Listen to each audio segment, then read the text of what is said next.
Hello, welcome to our YouTube channel. हमने एक new series start की है जिसमें हम सोशल साइंसेस के काफ़ी सारे टॉपिक्स कवर कर रहे हैं जिसमें इंक्लूड होगा हिस्ट्री, पॉलिटी, इकोनॉमिक्स, ज्योग्राफी, ये सारे टॉपिक्स कवर होंगे। तो आज उस सीरीज़ का डे 2 है। अगर आप इस चैनल पे न्यू हैं तो चैनल को ज़रूर सब्सक्राइब करें, और अगर आपको वीडियोज़ इन्फॉर्मेटिव लगती हैं तो इन वीडियोज़ को अपने फ्रेंड्स में ज़रूर शेयर करें।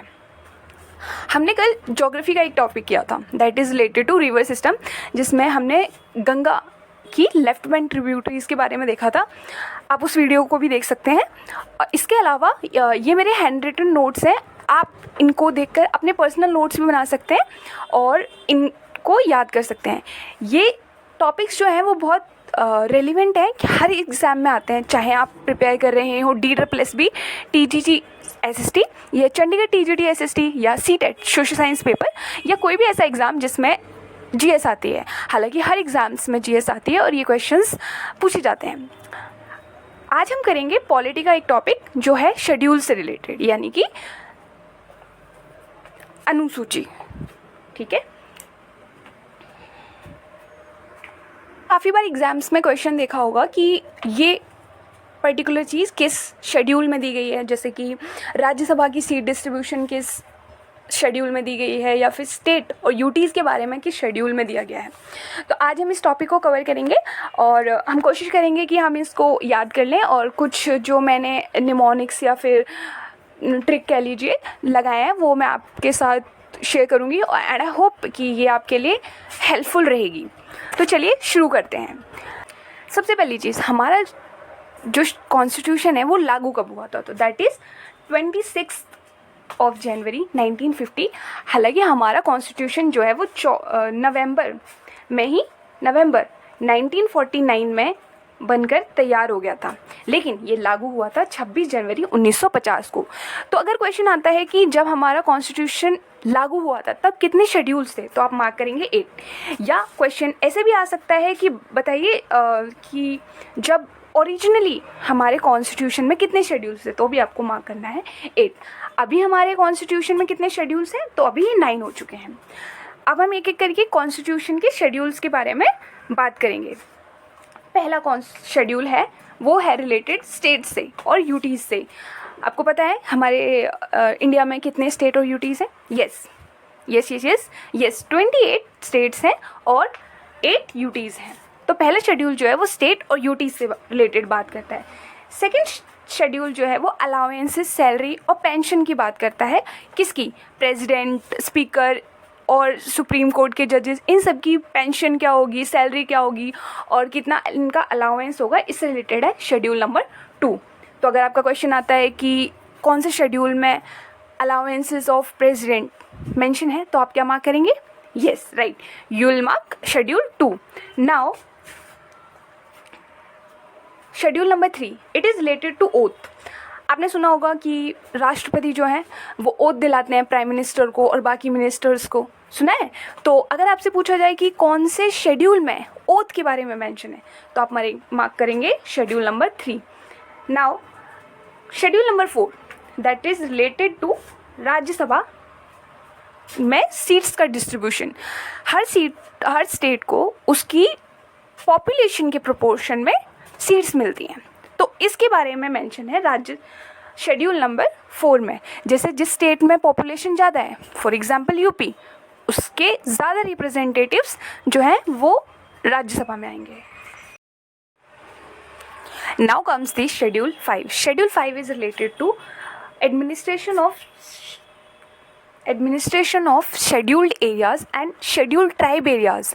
ये उन एरिया के एडमिनिस्ट्रेशन के रिगार्डिंग बात करता है जहाँ पे शेड्यूल्ड ट्राइब्स की पॉपुलेशन थोड़ी सी ज़्यादा है। इसमें आ जाते हैं आंध्र प्रदेश आ जाएगा इसमें, इसके बाद इसमें तेलंगाना आ जाएगा, और इसमें आ जाएगा गुजरात आएगा इसमें, इसके बाद इसमें राजस्थान आएगा, यस। इसके बाद इसमें छत्तीसगढ़ आएगा, झारखंड आएगा एंड MP आएगा। वहाँ पे ट्राइबल पॉपुलेशन ज़्यादा है ना, तो ये सारे एरियाज़ आते हैं शेड्यूल 5 के अंदर। Next is schedule 6।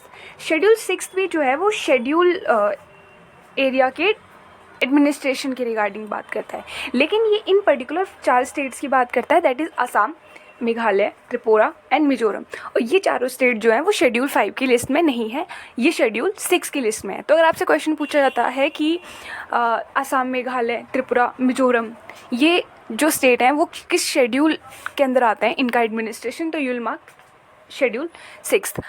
अगर क्वेश्चन ये आता है कि शेड्यूल 5 में कौन कौन से स्टेट्स नहीं हैं, तो ये चारों स्टेट जो हैं शेड्यूल 5 के अंदर नहीं आते हैं। Next comes the schedule 7। It is related to the union list, state list और कंकरेंट लिस्ट। आपने ये सुना होगा, इनमें डिफरेंट सब्जेक्ट्स दिए गए हैं जिसमें union government, state government in matters पर लॉ बना सकती हैं। यूनियन लिस्ट में जो सब्जेक्ट्स दिए गए हैं उसमें सिर्फ सेंटर लॉ बना सकती है, और स्टेट में जो दिए गए हैं स्टेट लिस्ट में उनमें सिर्फ स्टेट गवर्नमेंट लॉ बना सकती है। वहीं अगर कंकरेंट लिस्ट की बात करें तो इसमें सेंटर प्लस स्टेट दोनों लॉ बना सकते हैं। अगर हम एक बार इसको याद करने की कोशिश करें तो एक बार मैं बता देती हूँ आपको। हम इसे ऐसे याद कर सकते हैं जैसे कि मान लीजिए कि सबसे पहली बात, आप एक स्टेट में रहते हैं। Schedule 1 is related to state and UT. MCQ होते हैं तो एक आपको आइडिया रहेगा ना, तो आप उससे ही आसानी से मार्क कर सकते हैं। तो आप स्टेट में रहते हैं, अब आप स्टेट में रहते हैं, अब बड़े हैं तो आपको जॉब भी करनी है ना। तो आप जब जॉब के लिए जाते हैं कहीं पे भी, तो सबसे पहले आप क्या देखते हैं, सैलरी कैसी है इसकी, राइट। तो schedule 1 is related to state, आप एक स्टेट में रहते हैं। सेकेंड इज़ अलाउंसेस, तो शेड्यूल 2 हो गया अलाउंसेस से रिलेटेड, यानी आपकी सैलरीज कितनी है।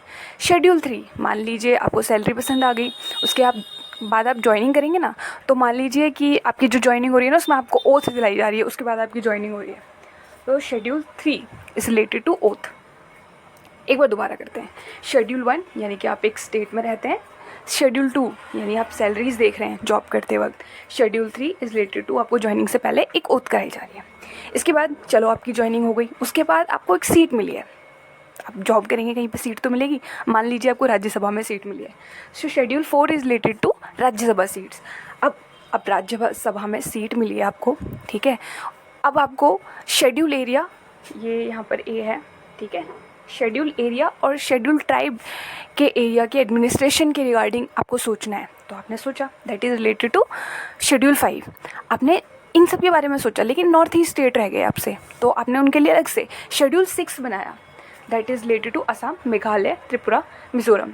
अब आपने ये सब बनाया, लेकिन कैसे बनाया, क्योंकि शेड्यूल 7 है जिसमें आपकी पावर्स डिसाइडेड थी कि यूनियन कौन से सब्जेक्ट्स पे बनाएगी, स्टेट कौन से सब्जेक्ट पे बनाएगा, और कंकरेंट लिस्ट में कौन कौन है, ठीक है। तो इस तरह से हमने फर्स्ट 6 रिवाइज़ कर लिए हैं। आई होप आप इसको ट्राई करेंगे और आप इसको 2-3 बार रिवाइज़ करेंगे तो हो सकता है याद हो जाएगा। Okay, so next comes the schedule 8। हमने शेड्यूल 7 तक पढ़ लिया है, अब बताते हैं शेड्यूल 8। शेड्यूल 8 जो है वो हमारी लैंग्वेजेस से रिलेटेड है। हमारे कॉन्स्टिट्यूशन में जितनी ऑफिशियल लैंग्वेजेस हैं वो शेड्यूल 8 के अंदर दी गई हैं। एंड सबसे इम्पॉर्टेंट पार्ट, इसमें इंग्लिश जो है वो हमारी शेड्यूल लैंग्वेज नहीं है। और टोटल यहाँ पर कितनी लैंग्वेजेस हैं, यहाँ पर टोटल 12 लैंग्वेजेस हैं। अगर आपसे क्वेश्चन पूछा जाता है कि ओरिजिनली कॉन्स्टिट्यूशन में कितनी लैंग्वेजेस थी जब ये कॉन्स्टिट्यूशन अडॉप्ट किया गया था, मतलब फाइनली इम्प्लीमेंट हुआ था जब 26 जनवरी 1950 को, तब कितनी लैंग्वेजेस थी, तो दैट इज़ ओरिजिनली 14 थी, अब जो है वो 22 हो चुकी हैं। अच्छा, हुई कैसे हैं, इसके लिए 3 बार इसमें कॉन्स्टिट्यूशनल अमेंडमेंट हुआ है। सबसे पहला हुआ 21st कॉन्स्टिट्यूशनल अमेंडमेंट एक्ट, इससे हमारी 15th लैंग्वेज ऐड की गई जो थी सिंधी। इसके बाद हुआ 71 अमेंडमेंट एक्ट, यानी आप मान लीजिए पहला अगर आपको याद है कि 21st था, उसके 50 बाद है ना 71, तो 71 हुआ। उसके बाद फिर आप 21 और मान लीजिए, ठीक है। देन 92 में हुआ है जिससे MSBD एक बहुत फेमस सा वो है, महेंद्र सिंह धोनी का बैट है ना, इस तरीके से है कुछ। तो इसमें मैथिली, बोडो, संथाली और डोंगरी, हाँ इसमें ये जो लैंग्वेजेस हैं 4, वो last 92nd constitutional amendment act से जोड़ी गई थी। अगर 71st कॉन्स्टिट्यूशनल अमेंडमेंट एक्ट की बात करें तो उसमें NAMK यानी नमक यानी नेपाली, मणिपुरी और के से कन्नड़ थी, कोंकणी। तो ये लैंग्वेजेस जो हैं वो 71st कॉन्स्टिट्यूशनल अमेंडमेंट एक्ट से जोड़ी गई थी। नेक्स्ट कम्स थी शेड्यूल नंबर 9, ठीक है। शेड्यूल नंबर 9 जो है वो लैंड रिफॉर्म से रिलेटेड है और ये सबसे पहला जो हमारा कॉन्स्टिट्यूशनल अमेंडमेंट एक्ट आया था 1951 में, उसके बाद ये जोड़ा गया था। जैसे मैंने आपको ओरिजिनली बताया कि ओरिजिनली कितने शेड्यूल थे, ओरिजिनल कितने थे, 8 थे। अभी हमारे पास कितने हैं, 12, तो यानी कि 4 बढ़ गए हैं। तो 4 में से जो फर्स्ट बढ़ा दैट इज़ 9th, वो पढ़ा था फर्स्ट कॉन्स्टिट्यूशनल अमेंडमेंट के थ्रू इन 1951। तो अगर आपसे पूछा जाता है कि फर्स्ट कॉन्स्टिट्यूशनल अमेंडमेंट एक्ट कब आया, तो आप मार्क्स सकते हैं 1951 में, या आपसे बोला जाए कि 9th शेड्यूल जो है वो कब ऐड किया गया, तो वो फर्स्ट कॉन्स्टिट्यूशनल अमेंडमेंट एक्ट से ऐड किया गया था।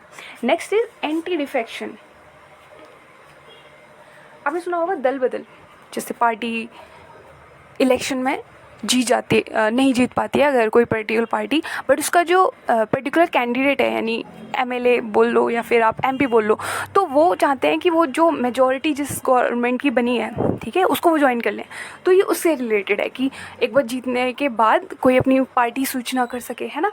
तो ये एंटी डिफेक्शन जो है वो 10 शेड्यूल में आता है और ये 52nd कॉन्स्टिट्यूशनल अमेंडमेंट एक्ट से ऐड हुआ था 1985 में। आप इसको कैसे याद कर सकते हैं, 50 तो लास्ट में 5 आएगा और 5 और 2 7 है, तो एक बढ़ा दो 8, 58 है ना, 85 है ना। तो इस तरीके से याद कर सकते हैं। नेक्स्ट इज शेड्यूल 11 और 12, ये सेम ईयर में ऐड किए गए थे। 73rd से 11 शेड्यूल ऐड किया गया था और 74 से नगर पंचायत, है ना। आपने सुना होगा 73rd कॉन्स्टिट्यूशनल अमेंडमेंट एक्ट, ये विलेज एरियाज़ में, अर्बन एरियाज़ में एडमिनिस्ट्रेशन से रिलेटेड है। 74th यानी कि 12th शेड्यूल और 11th शेड्यूल जो है वो रूरल एरियाज़ में एडमिनिस्ट्रेशन से रिलेटेड है, जैसे कि ब्लॉक पंचायत, नगर पंचायत, है ना, इन सब से।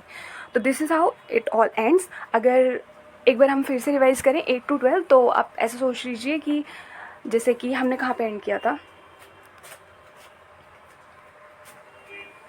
हमने यहाँ तक पढ़ा था ना कि आपने बनाए SC ST शेड्यूल्ड एरिया और शेड्यूल्ड ट्राइब्स के एडमिनिस्ट्रेशन की बात की।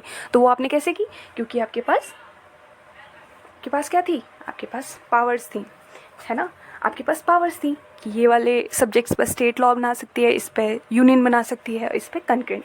इसके बाद फिर आपने कौन सी लैंग्वेज में बनाए, तो आपने 22 लैंग्वेजेस में बनाए, क्योंकि शेड्यूल 8 जो है वो बात करता है लैंग्वेजेस के बारे में, ठीक है। और ओरिजिनली कितनी लैंग्वेजेस थी, 14। तो next is schedule 9।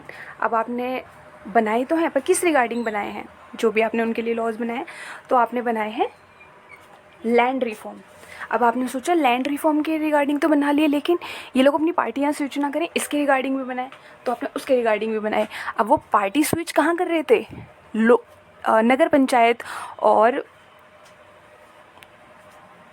Rural areas में जो पंचायत होती है, ग्राम पंचायत और नगर पंचायत में वो लोग अपनी पार्टी स्विच करें। तो पहले ग्राम पंचायत फिर नगर पंचायत। तो इस तरीके से आई होप आपको याद हो गया होगा। अगर आपको ये वीडियो बिल्कुल भी हेल्पफुल लगती है तो आप को अपने फ्रेंड्स में शेयर करें और इनके आप नोट्स बना लीजिएगा, तो आपको बहुत इजी रहेगा। इसी के साथ चैनल को सब्सक्राइब ज़रूर करें और ज़्यादा से ज़्यादा लोगों को बताएं इस वीडियो के बारे में, एंड हमारे इस न्यू इनिशिएटिव को ज़रूर सपोर्ट करें। एंड अगर आप चाहते हैं कि मैं किसी न्यू टॉपिक पे वीडियो बनाऊँ, तो आप कमेंट सेक्शन में ज़रूर बता सकते हैं। इसी के साथ थैंक यू।